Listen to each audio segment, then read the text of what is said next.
Tonight, uncertainty builds around the future of the Whyalla Steelworks after major job cuts. Good evening, I'm Richard Davies, live from Adelaide. This is ABC News.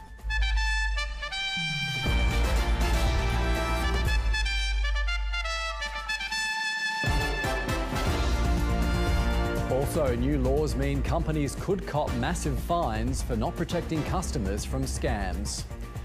3 Red Cross workers killed in Ukraine while Russia takes back territory in Kursk. And it's do or die for Port Adelaide, with the Hawks posing a massive obstacle to a prelim finals berth.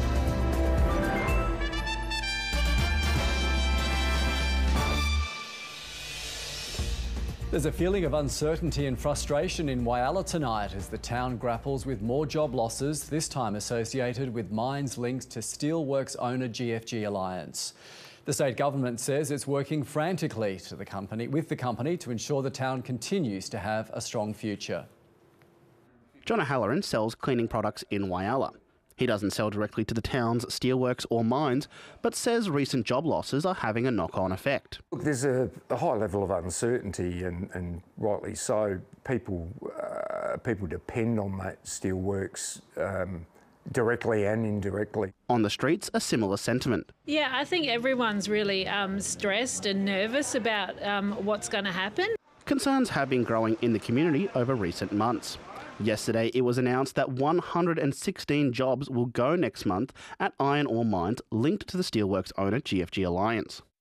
That follows 56 miners being let go in May, while 48 people were retrenched at the steelworks last month. And the company has also admitted it's reducing cost on maintenance and met with union officials today to discuss the issue. The state government says it's been in regular contact with GFG. To make sure that this city continues to thrive and grow. They're going through a tough time and the government is working behind the scenes frantically. A community forum has been planned for this Sunday in Whyalla by State MP Frank Pangello to give people a chance to get together and discuss their concerns. Mr Pangello told Parliament this week that GFG owes key contractors about $100 million. But long-time local Ian Worth says he's seen problems in the industry before. He's holding hope the town will survive. I feel very concerned for the people that have lost their jobs and the other people that are worried. At the end of the day, I believe this is a hiccup.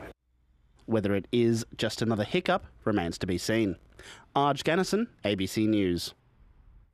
The ex-girlfriend of an alleged serial killer has told the state Supreme Court that he said he'd bury her if she opened her mouth after witnessing one of the alleged murders. Stephen Leslie Hainsworth is currently facing trial for murdering 3 people over a 13-year span. This is the Mount Gambier home where police allege Stephen Leslie Hainsworth bashed to death Stephen Newton in 2011. The court heard the pensioner's body was found several weeks after the alleged killing, with rubbish and cannabis strewn over his body. His home had been ransacked. Mr Hainsworth is also accused of murdering Phyllis Harrison in 1998 and Beverly Hanley in 2010 in Adelaide. The court previously heard he was allegedly motivated by stealing and selling off valuables in each alleged victim's home. The accused ex-girlfriend giving evidence on Friday, saying she attended Mr Newton's home with the accused, saying, "We knocked on the door. Steve Hainsworth put his foot in the door. Mr Newton grabbed my hair. There was a scuffle." She said she saw Mr Hainsworth bash the alleged victim's head and later observed he wasn't breathing. Telling the court, the accused said he needed to return to Mr Newton's home to clean up the evidence. "He told me not to open my mouth or we'd go to the pines," she told the court. When asked if she feared the accused, Ms Evans said yes, because he had already murdered someone, he could do it again. Under cross-examination, Mr Hainsworth's defence lawyer put to the witness that the accused's threats to bury her in the pines was actually related to suspicions she'd been cheating on him, and that she'd seen Mr Hainsworth's friend murder Mr Newton. Ms Evans disagreed with both submissions. The trial continues. Evelyn Leckie, ABC News, Adelaide. Police have charged a 19-year-old Hectorville man with the murder of Scott Phillips on Tuesday night. Police allege 19-year-old Scott Phillips was lured outside of his western suburbs home and killed in a pre-planned stabbing attack. Detectives arrested a man on Wednesday and charged him with illegal possession of firearms and ammunition before adding the murder charge early today. The man is in custody and will appear at the Adelaide Magistrates Court on Monday as police continue their investigations. An 18-month-old girl has died after being hit by a vehicle in Adelaide's inner south this morning. Police were called to Netherby, where the toddler was treated by paramedics but later died in hospital. Authorities say the driver is assisting the investigation and was taken to hospital for mandatory testing. Oh, I couldn't imagine. As a parent and as a grandparent, I couldn't imagine it. A total tragedy. Fans are streaming into Adelaide Oval ahead of tonight's do-or-die AFL semi-final, with Port Adelaide taking on a young Hawks side. Our reporter Nethma Dundenia joins us from outside the ground. Nethma, what's on the line for these teams? Thanks, Richard. Yeah, high stakes on for both sides here today. The winner of today faces Sydney in a preliminary final. The last time these two sides met, the Port Adelaide surged late to beat the Hawks by 1 point.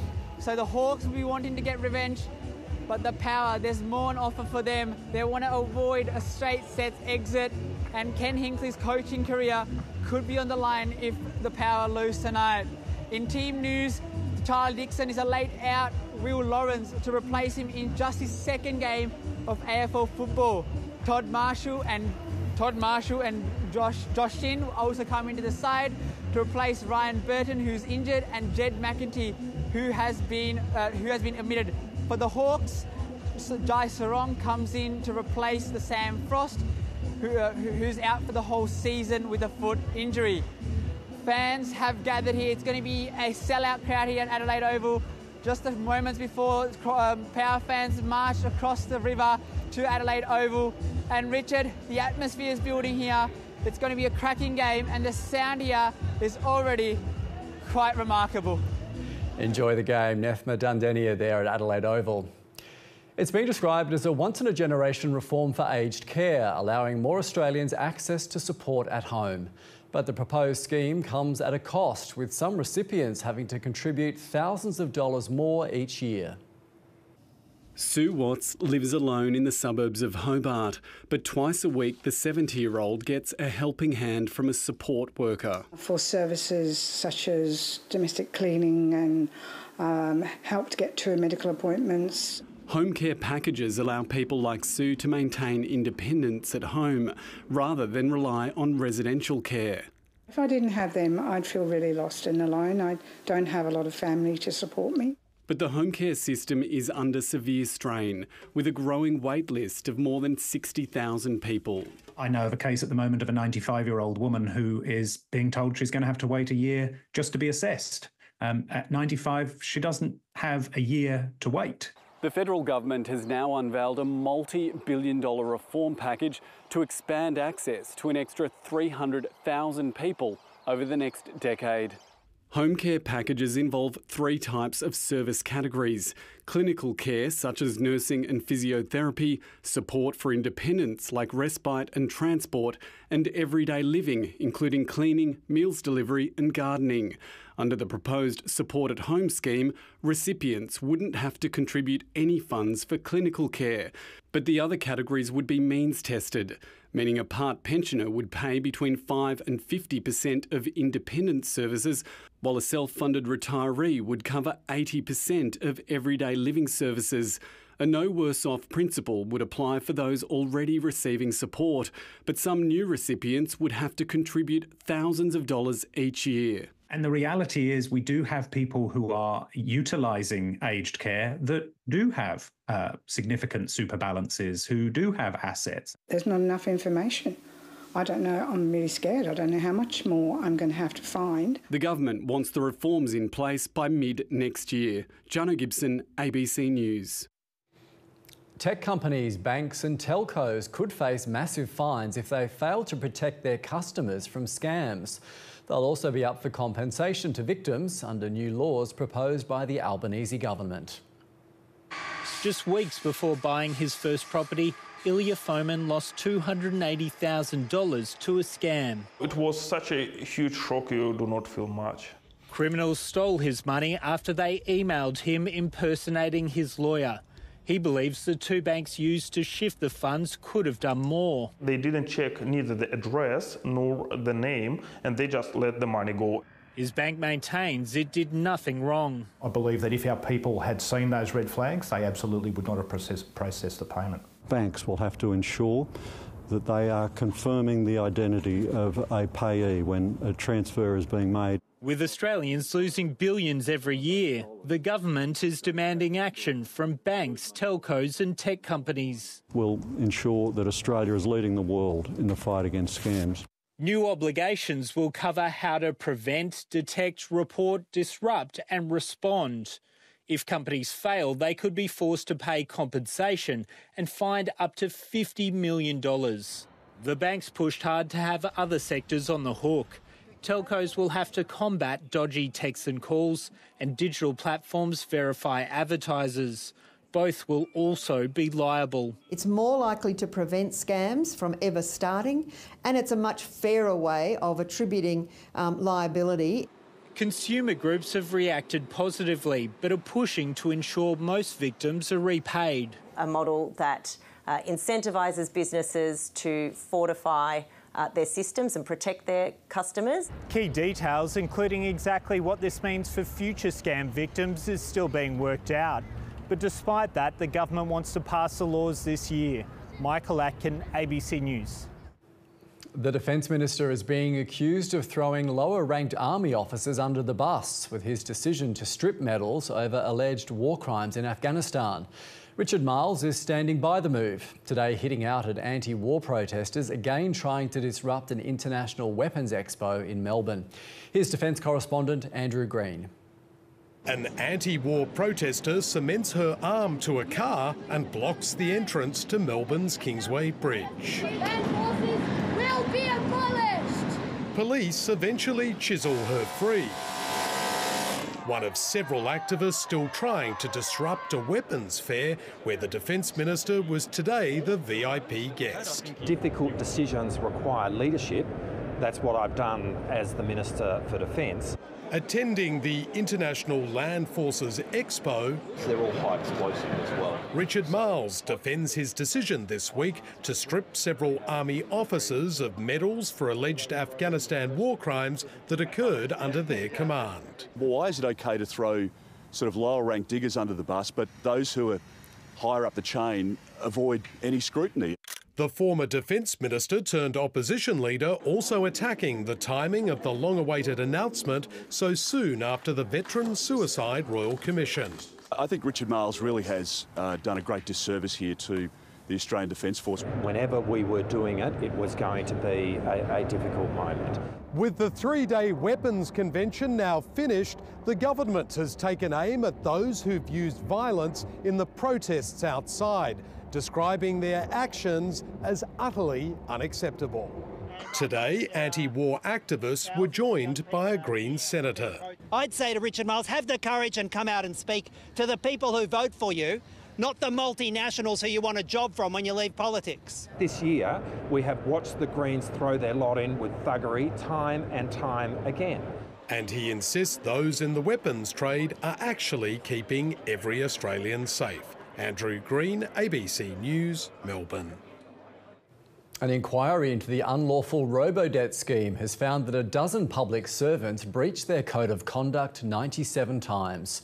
The Public Service Commissioner has made findings against 12 current and former staff, with sanctions imposed against 4 who remain employed with the department. The Commissioner says former Department Secretary Catherine Campbell failed to seek legal advice and created a culture that prevented robo-debt being scrutinised. The report also made findings against former Secretary Renee Leon, who is now the Vice-Chancellor of Charles Sturt University. The robo-debt scandal led to $1.7 billion being unlawfully collected from millions of social security recipients. The vast majority of public servants are good people, working hard to serve you, the community, every day. Public servants made mistakes. We can't change what happened, but we can learn from it and work together to make sure those mistakes won't happen again. Ukraine says Russia has begun a counter-offensive, taking back territory after Kyiv's cross-border incursion in the Kursk region. It comes as the Red Cross confirms the death of 3 aid workers killed by Russian shelling in the eastern Donetsk. Rani Heyman reports. 5 weeks after Ukraine infiltrated Russia's eastern border, Moscow says it's recapturing territory after Kyiv's surprise incursion last month. The Russians have begun counter-offensive actions. It goes according to our Ukrainian plan. But within Ukraine, Russia continues to gain ground, pushing further into the Sumy region with energy infrastructure targeted. South in the Donetsk region, 3 workers for the International Committee of the Red Cross were killed in a strike. The aid agency hasn't said who it believes is behind the attack, but Ukraine has accused Russia of committing a war crime. It comes as US Secretary of State Antony Blinken finished a multi-country trip focused on the war. What we learn from our Ukrainian partners will inform discussions that we'll be having with other allies. We should continue to deliver advanced air defense systems and also, in our opinion, lift restrictions on the use of long-range weapons. The question of whether the US will change its mind to allow Ukraine to use Western-supplied long-range weapons against targets inside Russia could soon be answered. British Prime Minister Sir Keir Starmer is on his way to meet US President Joe Biden at the White House. This will mean that NATO countries, the United States and European countries are fighting Russia. A warning, a change of strategy from the West would lead to dangerous escalation on the battlefield. Rani Heyman, ABC News, London. US Vice President Kamala Harris has challenged Donald Trump to another televised debate, saying they owe it to the voters. With 54 days to go until the American election in November, Democrat VP Harris narrowly leads the polls. Debates between presidential candidates are typically an important part of the US election process. But Trump says he won't participate in another one after facing President Joe Biden back in June and then Harris earlier this week. He's insisting he won the Philadelphia showdown, which was watched by more than 67 million people. As everyone saw 2 nights ago, we had a monumental victory over Comrade Kamala Harris. So because we've done 2 debates and because they were successful, there will be no 3rd debate. Imagine a village with no boys or men. In Cambodia, a special all-female community is providing a safe haven for girls and women, all thanks to a former top Australian film executive. The Girls to Granny's village lies in one of Phnom Penh's most impoverished neighbourhoods, and there's hope it could provide a model for other developing countries. Making, playing and dancing. It's show and tell time at this kindergarten in Phnom Penh. But for so many children in Cambodia, what happens outside of school is much less fun.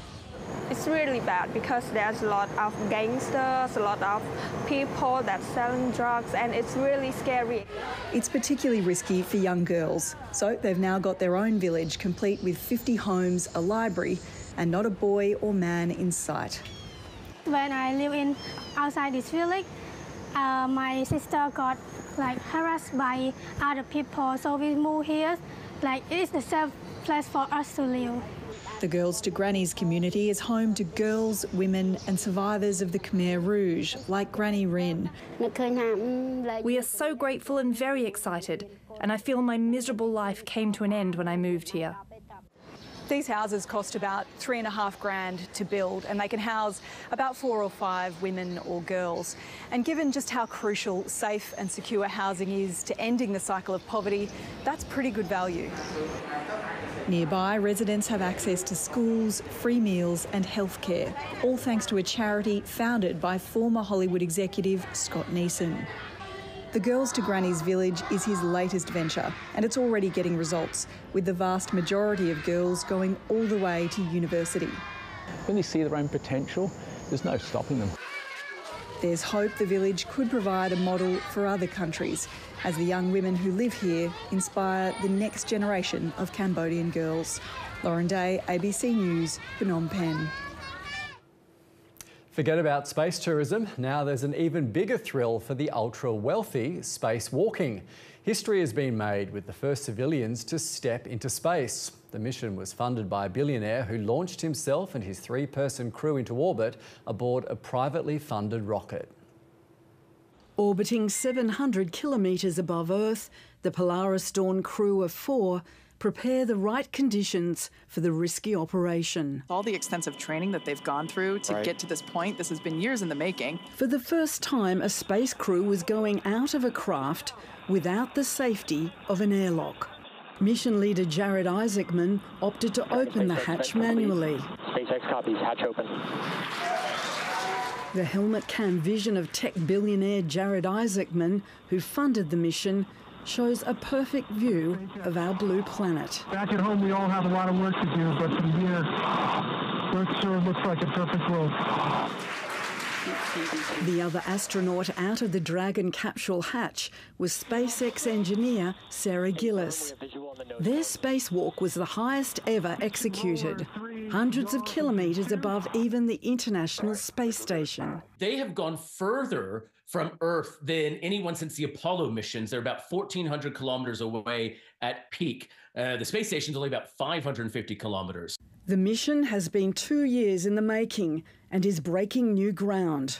The riskiest part of it is that you threw away your atmosphere and then you have to rebuild it after the mission. There is no airlock.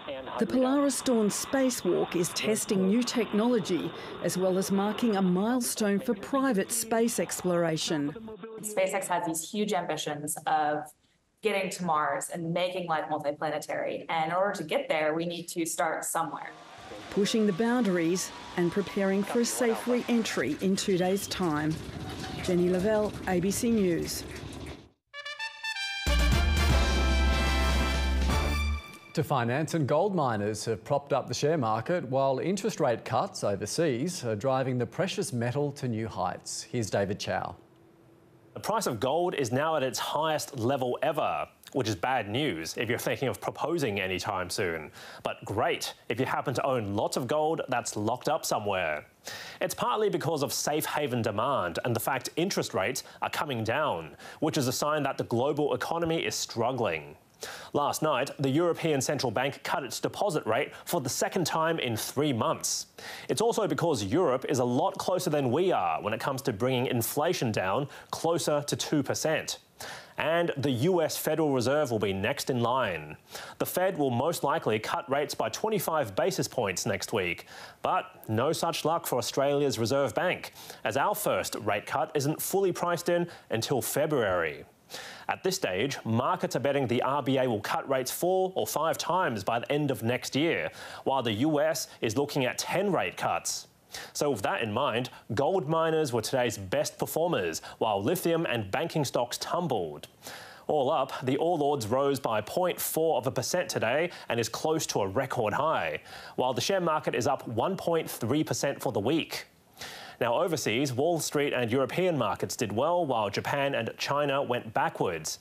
Now back to gold, its spot price has risen to a record $2,564 an ounce, while oil prices jumped 2.5% as Hurricane Francine is causing quite a bit of disruption to oil producers in the US. And finally, the Aussie dollar is buying 67.2 US cents. And that's finance. Richmond champion Dustin Martin could revive his AFL career with the Gold Coast Suns. The Suns have met with the 3-time premiership hero just weeks after an emotional retirement at the Tigers. It comes as Brisbane head to Sydney ahead of a knockout semi-final against Greater Western Sydney tomorrow. The last time the Lions travelled interstate to play the Giants, it didn't end well. A 54-point loss saw Brisbane's season hanging by a thread. Our second half probably wasn't up to scratch in terms of standards and whatnot, so that was disappointing. But the Lions turned their fortunes around to finish 5th and are now a premiership threat. There's a sense of deja vu for Josh Dunkley, who won an unlikely flag with the Western Bulldogs in 2016 after the club finished 7th. There's so many similarities to what I've felt in 16 and even 21 at the Dogs. We finished 5th that year and went on to make a grand final, so not looking too far ahead, but hopefully, tomorrow night goes well. Tom Papley's focus is tonight. The Swans will play the winner of the Hawks and the Power. I'll be glued to the TV tonight. I love footy. And he loves the Hawks too. I think just the energy they bring, looks like they're just having fun out there.